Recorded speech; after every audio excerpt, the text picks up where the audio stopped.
So today's conversation is about health and healthcare through the lens of race. They're looking at the places where racism might show up, but in ways that we don't notice right away. And one of these places, one of these systems where it shows up, we talked about criminal justice, real estate is another place where it shows up.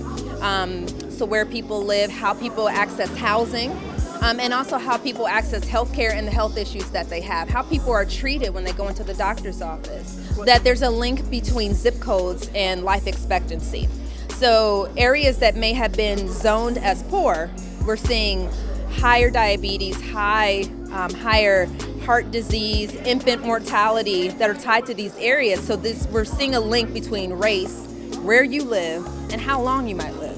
One of the most powerful things that I think came from today's conversation was a gentleman stood up and he talked about looking at a child who's in a school system and how they are impacted by what's in the neighborhood. So you go into an urban neighborhood, there are no grocery stores, there's no fresh vegetables.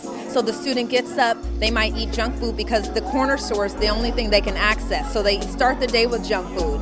They may or may not eat lunch at school. They're tired, they're sluggish, but they get in trouble for not responding well in the classroom. But they've been filling themselves with sugar because that's the only thing that they can access. And then we discipline them for that.